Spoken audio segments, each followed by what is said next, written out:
로마서 15장입니다. 30절에서 33절까지입니다. 로마서 15장 30절에서 33절까지입니다.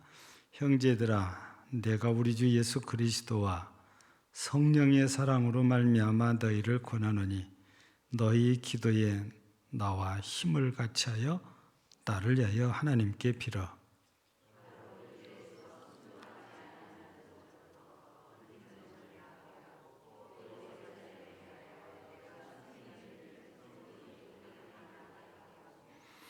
나로 하나님의 뜻을 따라 기쁨으로 너희에게 나아가 너희와 함께 편히 쉬게 하라.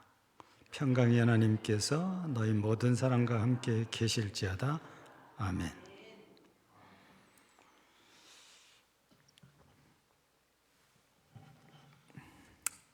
요즘은 이게 없어진 지가 꽤 오래된 것 같아요.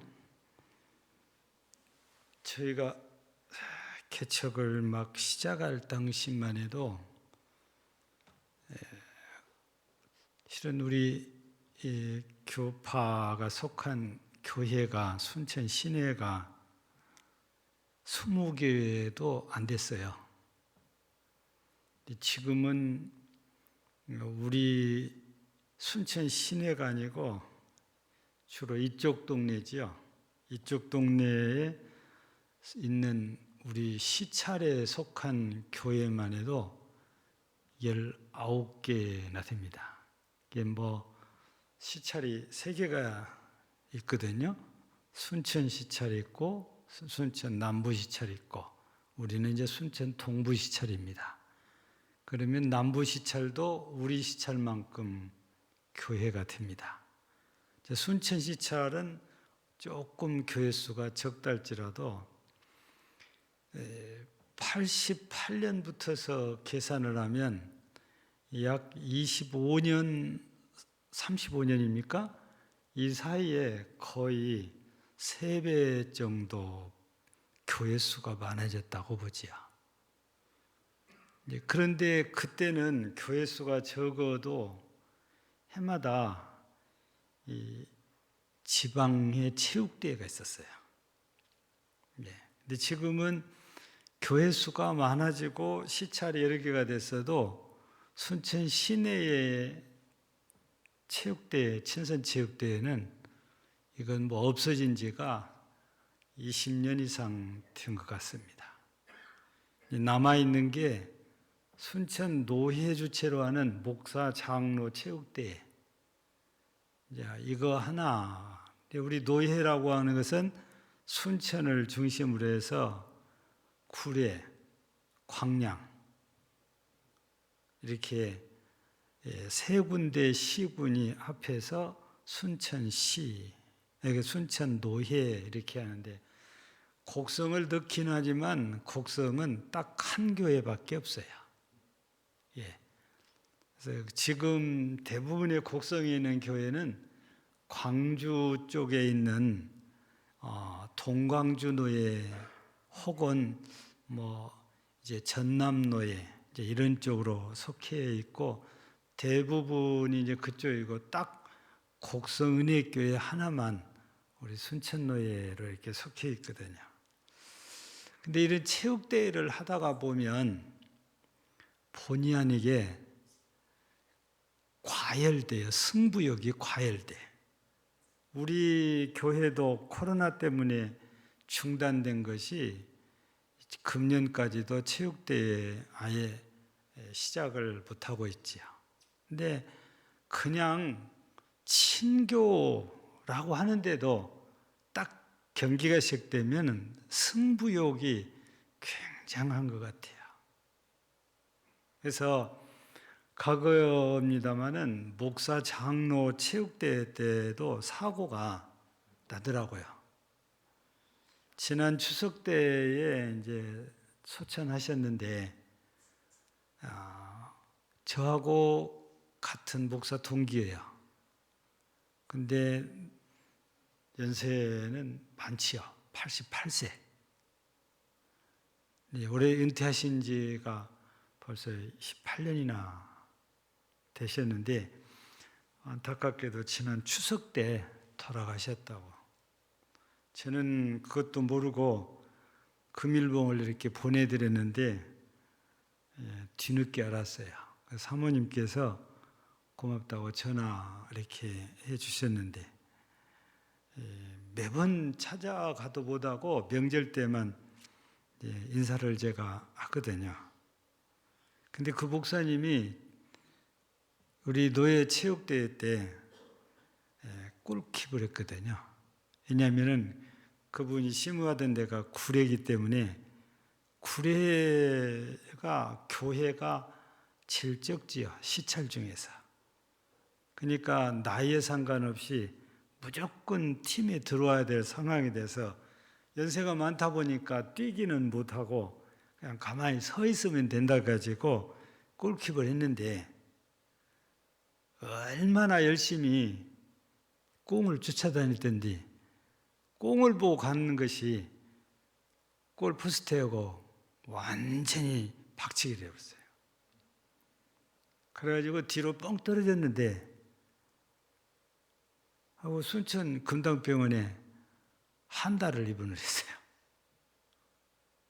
근데 이런 사고만 있는 게 아니고 구리 중앙교회 목사님도 지금은 이제 고흥교회로 가셨는데 이 목사님도 다쳐서 왼다리에 기부스 한 달 동안 했습니다.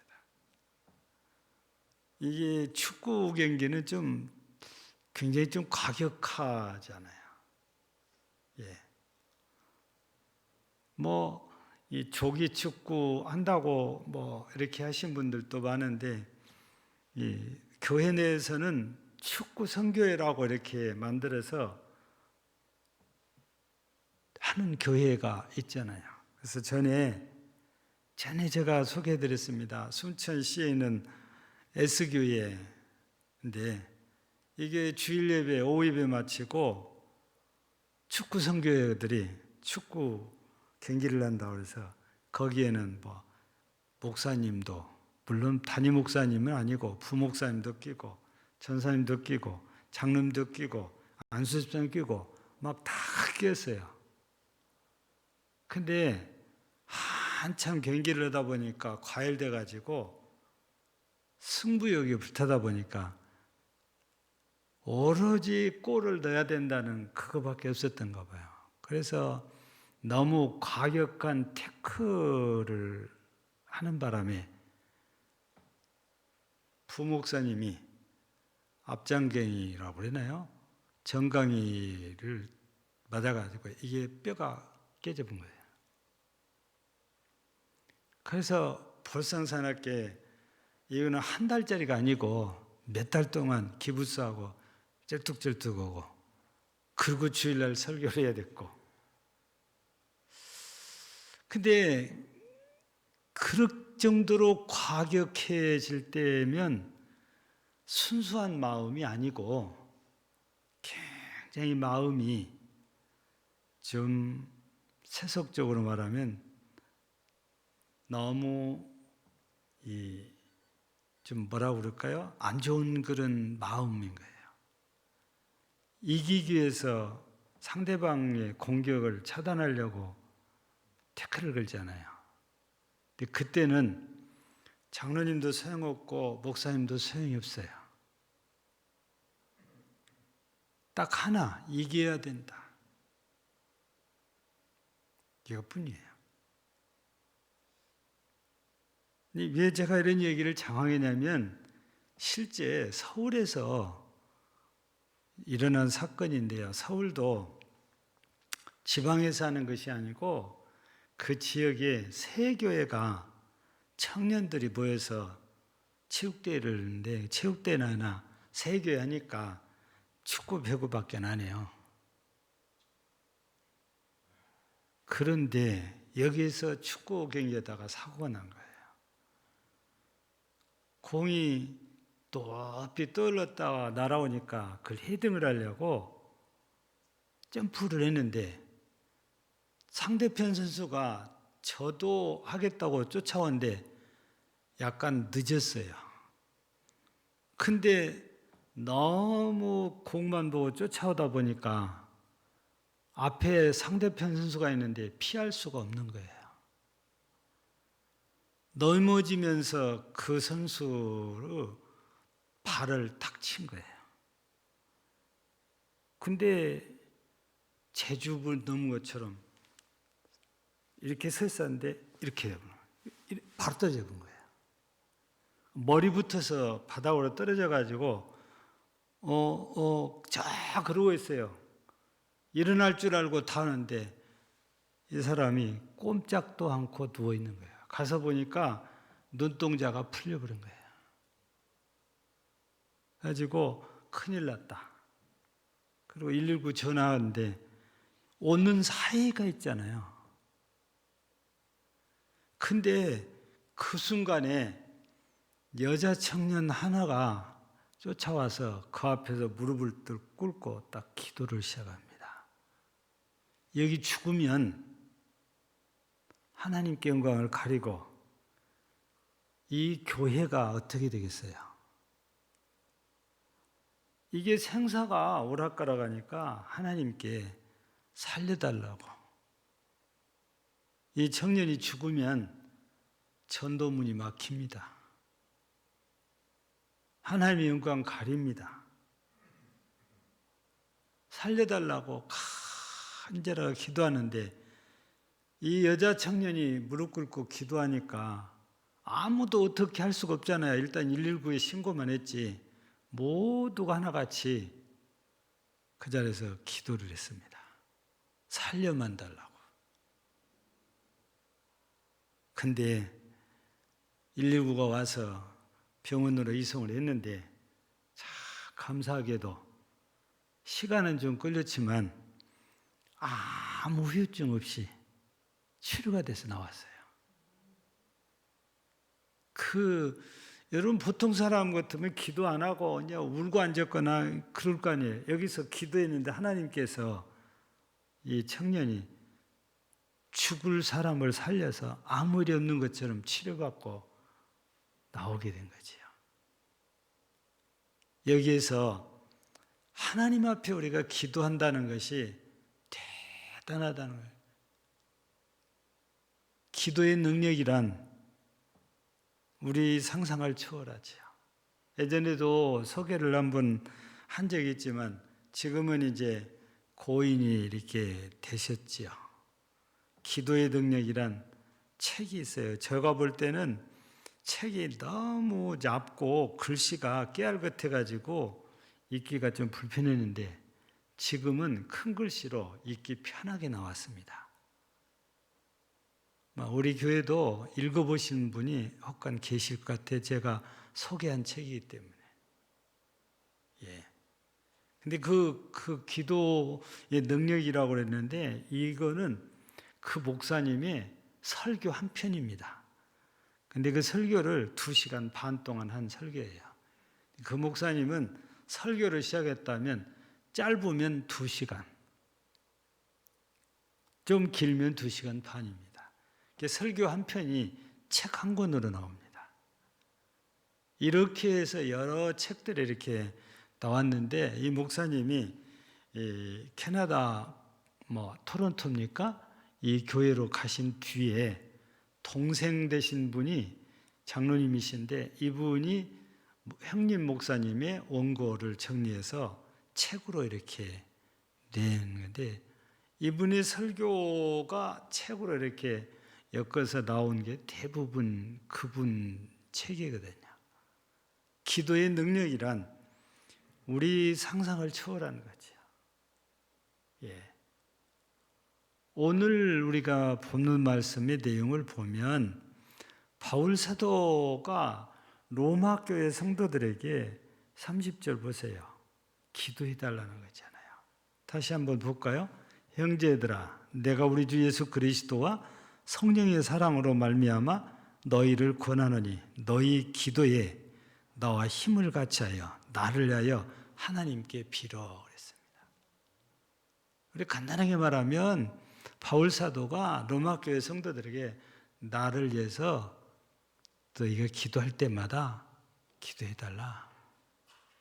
이 기도 부탁을 내용인즉 31절 보면 나로 유대에서 순종하지 아니하는 자들로부터 건짐을 받게 하고, 그러니까 이 순종하지 아니한 자들이란 과거에 바울 자신과 똑같은 사람을 말하거든요. 유대교에 빠져서 아직도 그리스도를 인정하지 않는 사람들. 이 사람들이 바울 사도가 전도하며 다니면서 할례를 안 받아도 된다. 예수만 믿으면 구원받는다. 유대교에서는 절대 받아들일 수 없는 복음을 전하니까 바울 사도에 대해서 이를 갈고 있거든요. 그래서 바울 사도가 이렇게 고린도 지방이나 또 데살로니가, 그러니까 성경대로 말하면 아가야 지방하고 마게도냐 지방에서 예루살렘 교회가 어렵다고 그러니까 구제헌금을 해준 거예요. 이걸 전달하러 가는 길입니다. 근데 우리 사도행전에 보면 올라가지 말라고.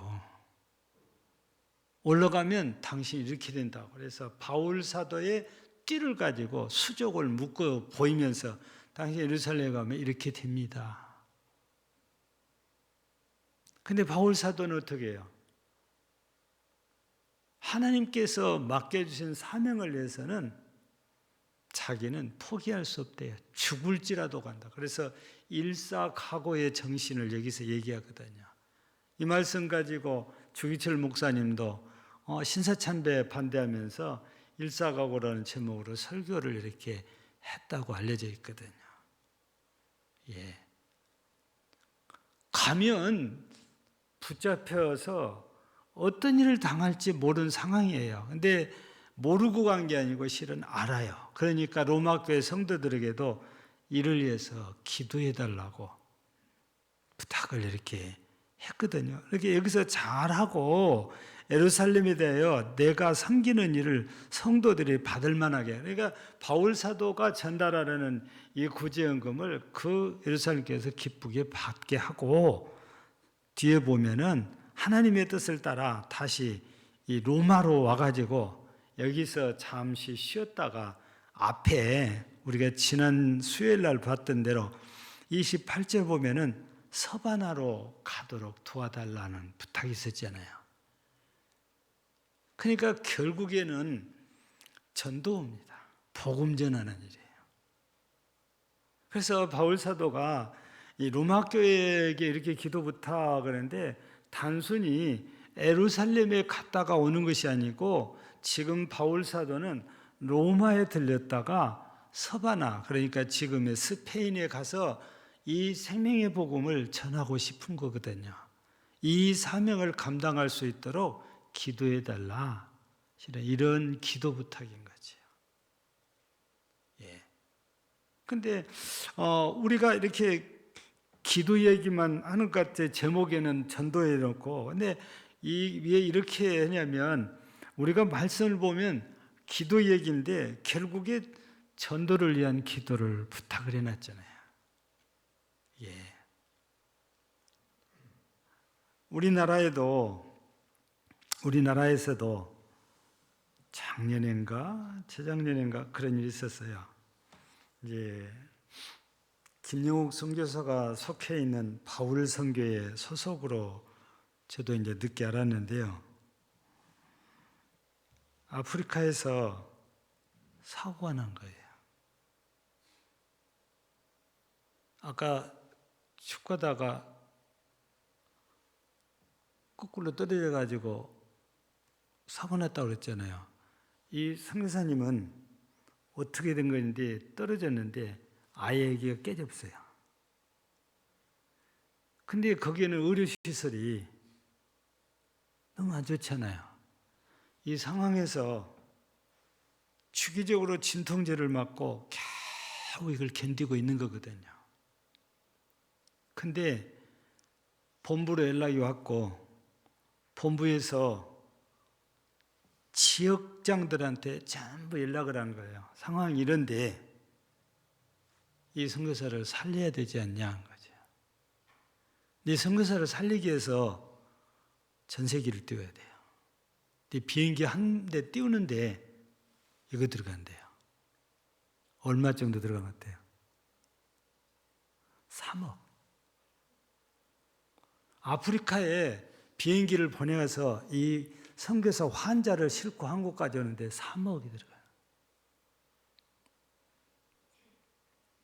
그래서 모든 바울 선교에 소속된 선교사들이 약 한 350명 정도 되는데 전부 다 성의껏 헌금을 좀 하시오.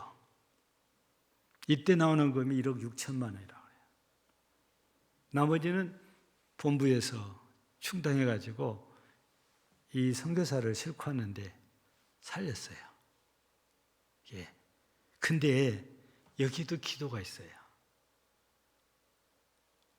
그 아프리카 혼자 있는 게 아니고 여러 선교사들이 가 있잖아요. 사고가 나니까 전부 연락해서 이 선교사를 위해서 기도하고 있었는데 어떤 사모님이 기도하러 가려다가 맞아 우리만 기도해서 될 일이 아니고 한국에서 우리를 위해서 기도하는 그 목사님께 한번 부탁을 하자 해서 카톡으로 보낸 거예요. 근데 그때 마침 사모님이 그 카톡을 딱 보았는데 그때가 뭐 하는 시간이냐? 마침 한국에서 기도회를 하고 있는 시간이에요. 그래서 이 카톡을 보고 가서 공개를 한 거예요. 아프리카의 아무개 선교사님이 넘어졌는데 두개골이 깨져가지고 지금 사경을 헤매고 있다. 어떤 기도보다 이 선교사의 기도가 급하다. 그래서 기도를 시작했어요. 모인 몇백 명의 성도들이 이 선교사를 위해서 기도합니다. 하나님, 이 선교사가 죽으면 이 지역에 있는 수만 명이 수십만 명이 복음 들을 기회를 그만큼 잃거나 늦게 복음을 들으면 그 사이에 주님 모르고 죽습니다. 이 선교사를 살려줘야 계속 복음을 전합니다. 생명과 관계가 있는 거예요. 단순히 이 선교사 한 분만 살려달라는 것이 아니고 그 선교사가 사역하고 있는 그 아프리카 지역의 수많은 영혼들을 살리기 위해서는 이 선교사를 살려주셔야 됩니다. 그렇게 기도를 했는데 감사하게도 진통제 없이도 통증을 견딜 만하게 하고 본부에서는 그 거금을 준비해서 비행기를 띄워가지고 한국에 데려와서 살려낸 거예요. 아마 이런 걸 본 그 바울 선교에 속한 선교사들은 아마 굉장히 열심히 할 것 같아요. 아, 본부에서 우리 선교는 이렇게 우리를 책임져 주는구나. 여러분, 선교사를 파송해 놓고 어려울 때 책임을 져주지 않으면 선교사들이 목숨 걸고 일할 수 없잖아요. 근데 이렇게 되니까 목숨 걸고 일하는 거예요. 이거는 제가 지어낸 게 아니고 우리 김영욱 선교사가 바울 선교에 소속이 되니까 자기도 헌금을 했기 때문에 이걸 저한테 얘기를 하더라고요. 이런 일이 있었다고. 제가 이 신문에서 비슷한 그 후원 요청을 하고 기도해 달라는 이 조그만한 그 박스가 한 걸 하나 봤었거든요. 근데 그게 같은 얘기였어요. 기도가 대단하다고 말이에요. 진통제 없이는 한시도 견딜 수 없었는데 한국에서 기도하고 난 뒤에 진통제가 필요 없이 견딜 수 있게 되잖아요. 그러면서 한국까지 이송이 가능하고 살려낸 거죠. 여러분, 우리가 기도할 때 우리는 나 사람들을 많이 생각하지 않아요. 근데 바울 사도는 자기를 위한 기도를 해달라는 목적이 뭡니까? 더 많은 사람들에게 이 생명의 복음을 전해서 그 사람들을 살려야 되기 때문에 그러죠. 단순히 자기 살기 위해서 기도해 달라는 것이 아니고,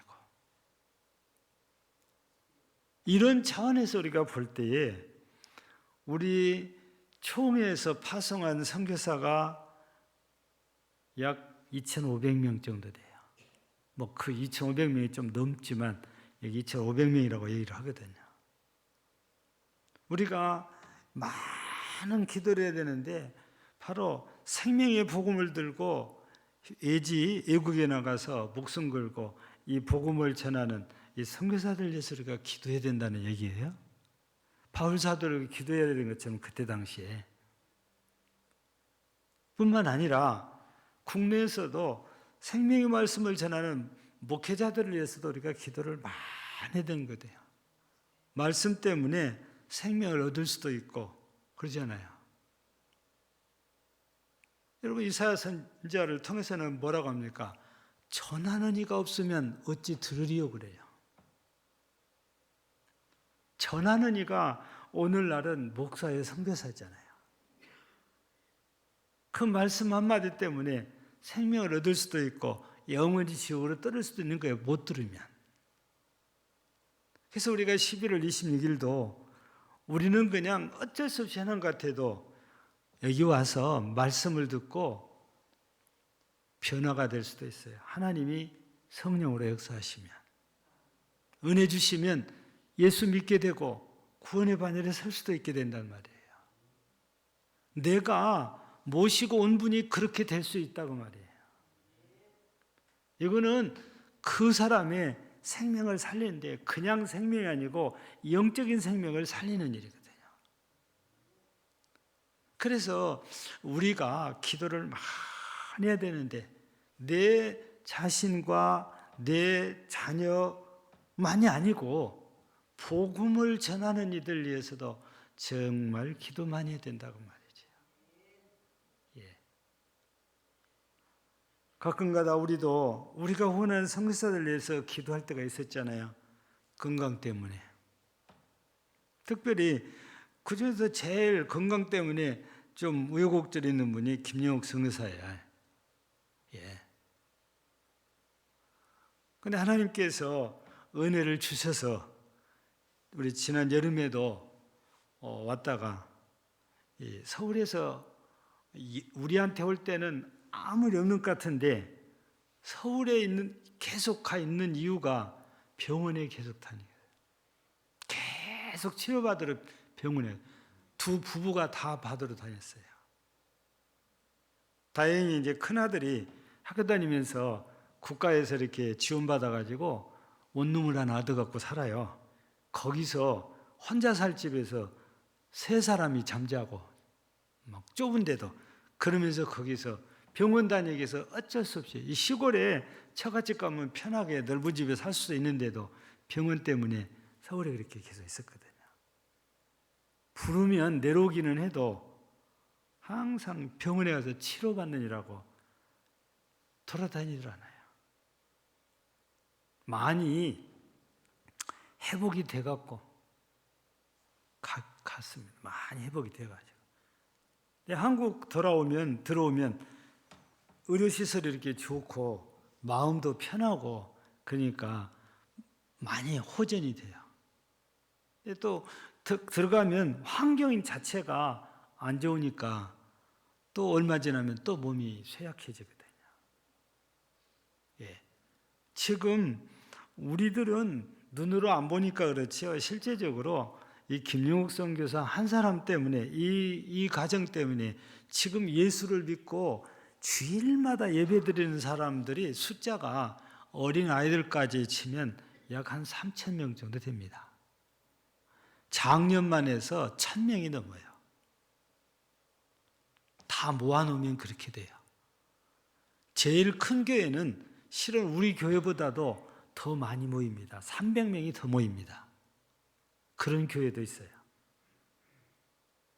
근데 이런 분들이 아파갖고 병들어서 죽게 되면은 얼마나 손실이 크겠어요. 그래서 우리는 선교사들을 위해서도 기도하고 국내 목회자들을 위해서도 우리가 기도를 많이 해야 되는 거예요.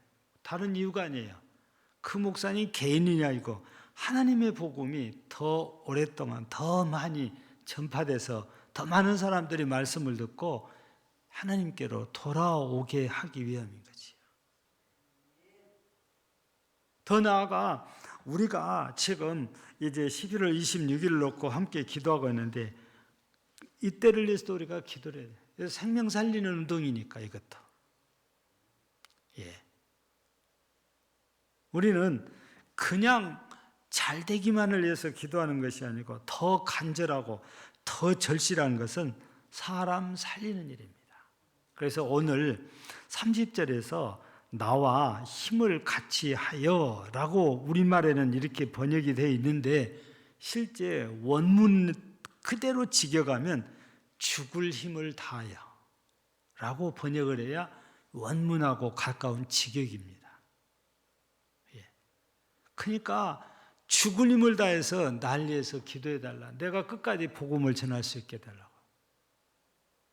그만큼 절실하게 기도를 부탁을 했어요. 예. 그러면 우리 교회도 생명 살리기 위해서 11월 26일 날을 정해놓고 우리가 기도하고 있는데 오시는 분만 와서 기도할 일이 아니고 모두가 함께 기도해야 되잖아요. 늘 참여하신 분들한테는 너무너무 고맙고 감사한데 나하고는 전혀 관계가 없는 것처럼 외면하고 있는 분들을 볼 때는 마음이 그렇게 편치가 않지요. 자녀들을 위해서 기도한다고 해도 이름이 자기 자식 이름이 써져 있어도 외면하고 있죠. 여러분, 제가 그때가 언제입니까? 9월 달이죠. 우리 중직자들 모아놓고 내가 얼마나 부탁했습니까? 중직자들만 참석해도 소예배실이 가득 찰 거라고 그랬어요. 죄송해요. 본인 앞에 우리 송장로님 하루 종일 추서다가도 기도회로 오셨다고 그러더라고요. 얼굴이 붉으리가지고 책임이 있으니까. 여러분, 앞에서 리더자들이 서서 일할 때 오셔야 될 분들이 오면 기쁨이 넘쳐서 하는데요. 봐가지고 오셔야 될 분이 안 오면은 참 마음 그렇게 편하지가 않아요. 여러분, 바울 사도가 이렇게 성령이 충만한 능력을 가진 분도 기도해달라 그랬잖아요. 우리에게는 더 많은 기도가 필요하죠. 그래서 우리 금당절교회 성도들이 정말 교회가 부흥되고 성장하기를 원한다면 우리는 첫 번째로 할 일이 이 기도하는 일에 하나가 돼요. 모두가 합력해야 돼요. 예. 그래서 11월 26일도 하나님이 놀라운 성령의 충만한 역사로 영원구원의 역사가 일어나고 우리 아이들을 위한 기도도 좋은 열매들이 많이 맺혀서 우리 하나님께 영광이 되는 이런 은혜의 역사가 꼭 일어나기를 주의 이름으로 축복합니다. 우리 이 시간 찬송 323장